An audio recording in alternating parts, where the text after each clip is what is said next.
Luar logika tersendiri. Salah satu contohnya mungkin apa, coba Kang Hasbi? Salah satu contohnya mungkin kalau di Gunung Guntur sendiri itu tidak boleh menanyakan jalan. Itu mungkin tidak boleh menanyakan jalan, terus tidak boleh harus berkata sopan. Ya. Itu sih. Nah, banyak kejadian sebelum itu juga, banyak kejadian mungkin. Malahan sebelum Kang Gibran itu ada kejadian dari tanggal 4 Juli.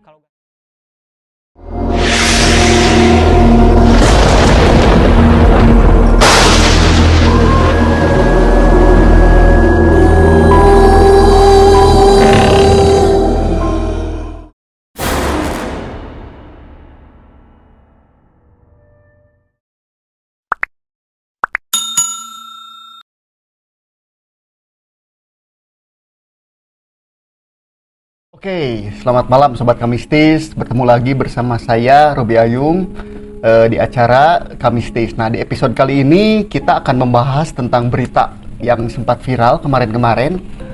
Jadi berita yang viral itu mengenai seorang pemuda yang tersesat di salah satu gunung di Jawa Barat, tepatnya di Gunung Guntur, ketika dia melakukan pendakian.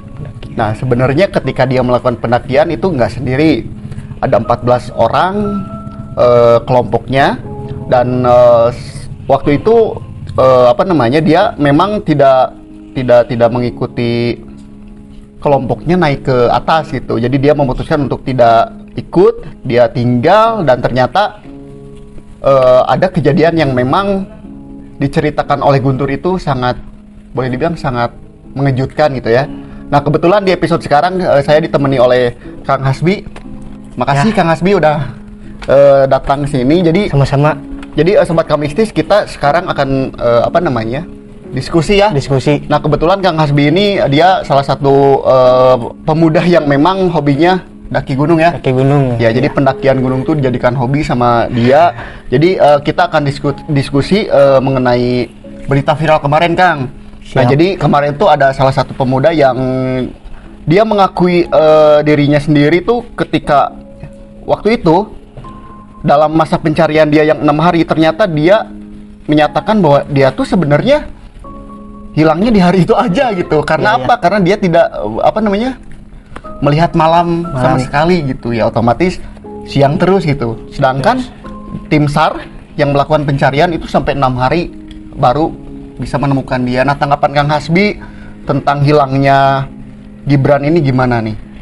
Ya, terima kasih sebelumnya. Hanya kan di beberapa hutan atau mungkin gunung atau mungkin laut ada pantangan-pantangan yang harus bisa dilalui oleh seseorang apabila mau mendaki gunung atau mau main ke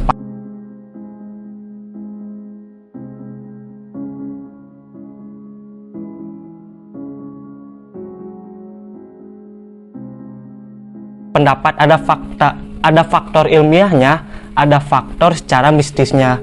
Nah, di Indonesia tersendiri kan tiap gunung itu ada kuncennya, Kang. Betul ya? Iya, betul. Kalau misalkan fakta ilmiah ini bisa dijelaskan dalam buku sejarah. Ada yang disebut dengan tragedy of common. Kenapa ada pantangan di gunung? Itu untuk menjaga gunung tersebut supaya tidak banyak manusia yang menghancurkan kehidupan yang ada di hutan. Jadi tidak ada campur tangan manusia yang merusak hutan. Nah, supaya tetap lestari. Supaya tetap lestari, itu yang disebut dengan tragedy of common. Nah, kalau menurut kuncennya tersendiri itu memang ada terkaitannya dengan hal-hal yang gaib. Wallahu alam ya, karena itu saya juga percayalah, mungkin Mang Rob juga percaya tentang hal-hal yang gaib. Cuman ini yang perlu harus digarisbawahi, ketika kita memang mau mendaki gunung itu emang harus benar-benar mematuhi pantangannya, meskipun itu di luar nalar, di luar logika tersendiri. Salah satu contohnya mungkin apa, coba Kang Hasbi? Salah satu contohnya mungkin kalau di Gunung Guntur sendiri itu tidak boleh menanyakan jalan. Itu mungkin tidak boleh menanyakan jalan, terus tidak boleh harus berkata sopan. Ya. Itu sih. Nah, banyak kejadian sebelum itu juga, banyak kejadian mungkin. Malahan sebelum Kang Gibran itu ada kejadian dari tanggal 4 Juli kalau nggak salah. Namanya Afrizal. Iya, itu di mana kejadiannya? Di Guntur sama. Cuman dia sama gitu. Kronologinya tidak mau pergi ke puncak karena rata-rata gitu kan, Kang.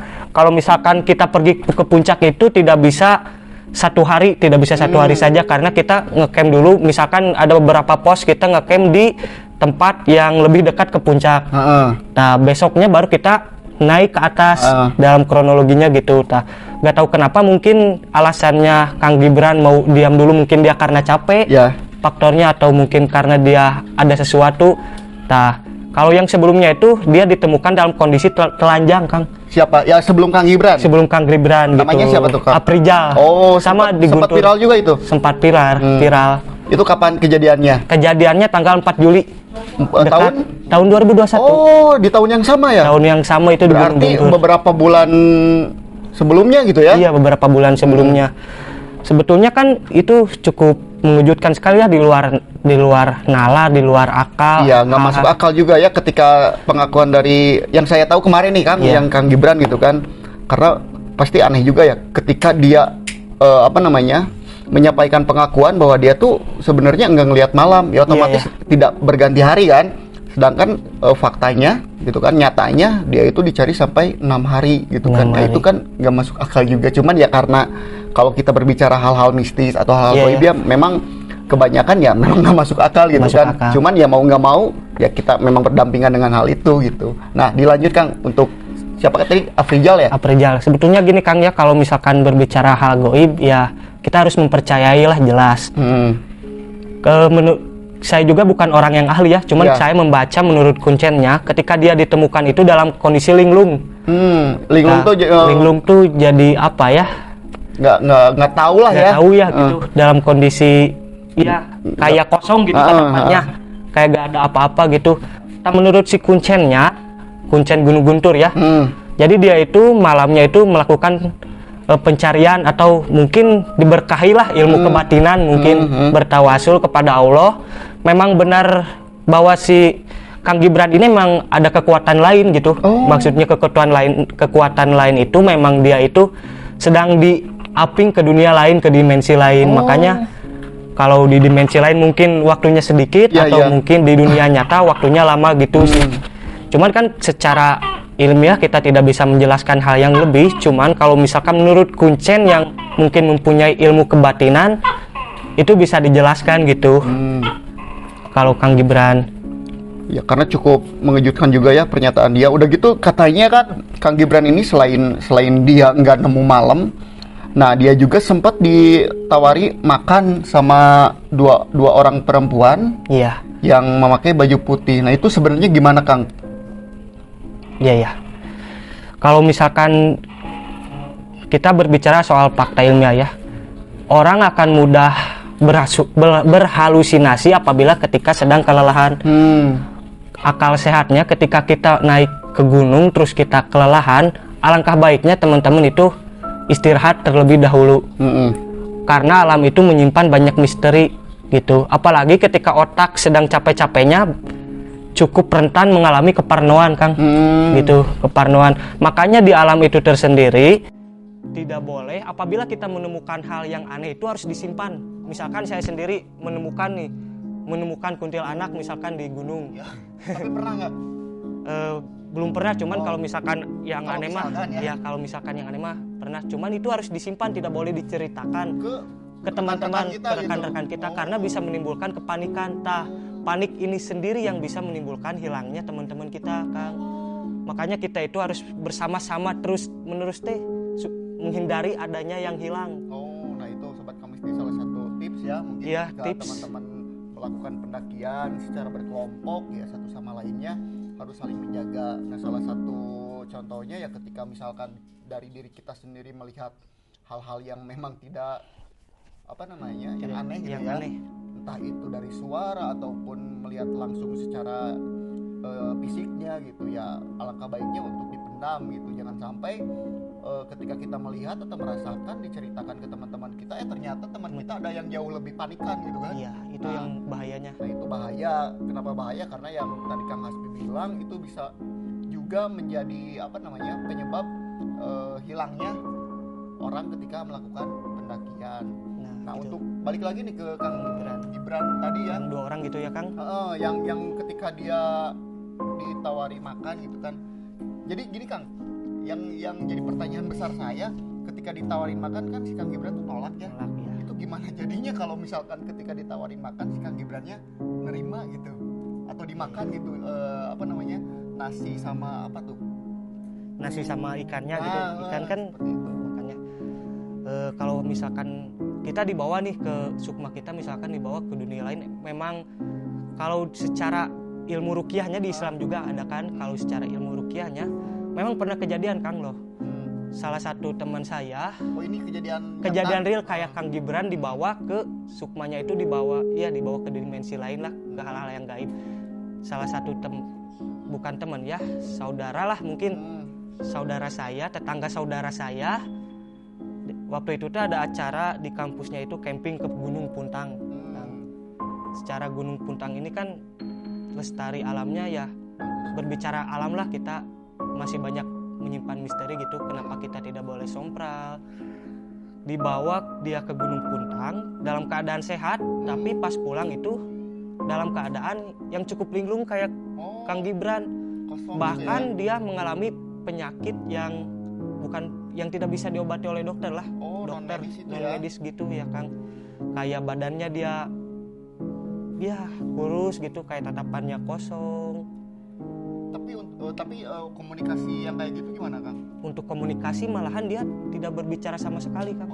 Karena memang di dalam tubuhnya itu nggak, apa namanya, ya kalau boleh dibilang nggak ada rohnya mungkin ya? Nggak ada rohnya karena sukmanya di bawah. Kemudian dia berobat ke salah satu orang yang bisa, disarankan dia itu memang harus kembali lagi ke tempat tersebut yang dia camping itu supaya sukmanya kembali. Wallahu alam bisawab, untuk kejadian Kang Gibran ini memang gaib sekali lah. Apalagi kalau misalkan iman kita lemah, mungkin dalam keadaan lelah, kemudian iman kita lemah, kemudian kita bertakabur di alam, itu cukup rentan sekali Kang.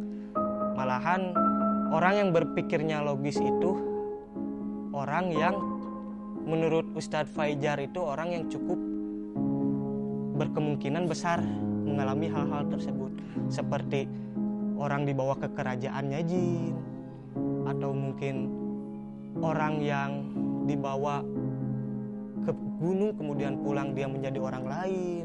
Mungkin Kang Hasbi sebagai anak muda yang hobi naik gunung nih, ada tips nggak untuk sobat Kamisti supaya tidak terjadi hal-hal yang memang tidak diinginkan ketika pendakian? Kalau tips adalah tentunya, kalau misalkan tips untuk menghindari hal mistis, saya bukan orang ininya ya Kang ya, bukan orang yang berpengalaman, tapi kalau untuk tips, alangkah baiknya ketika kita melakukan pendakian itu, kita mengenal dulu treknya, kita searching dulu di internet bagaimana pantangannya. Kemudian fisik kita harus bagus Kang, benar-benar bagus. Yang ketiga itu barang bawaan kita juga harus benar-benar yang dibutuhkan dan menyukupi ketika kita mau berkemah. Itu kemudian jangan lupa berdoa sebelum kita mau berangkat, itu yang paling terpenting sih ritualnya. Itu mungkin tambahan dari saya, jangan sompral juga ya. Iya, jangan sompral, karena kalau papatah kolot mah dek di memana ulin ka alam memana omat ulah sompral, karena alam mah emang misterius sih Kang. Jadi sompral tuh kayak semacam apa ya, berbicara hal-hal yang apa namanya, yang seharusnya nggak dibicarakan ya, kayak semacam nantangin apa namanya, tempat-tempat di situ gitu kan, jadi nggak dijaga aja gitu mulutnya ya. Mungkin itu sih tips dari Kang Hasbi. Makasih banyak untuk sobat Kamistis. Untuk episode sekarang ini kita bertemu lagi di episode selanjutnya dengan narasumber yang tentunya punya cerita menarik juga tentang pengalaman mistisnya. Mungkin itu aja, jangan lupa subscribe, komen, like dan share ke teman-teman kalian supaya kalian tidak ketinggalan cerita-cerita mistis yang akan kita sajikan setiap minggunya. Seperti itu. Makasih banyak untuk sobat Kamistis, makasih juga untuk Kang Hasbi. Ya, assalamualaikum warahmatullahi wabarakatuh.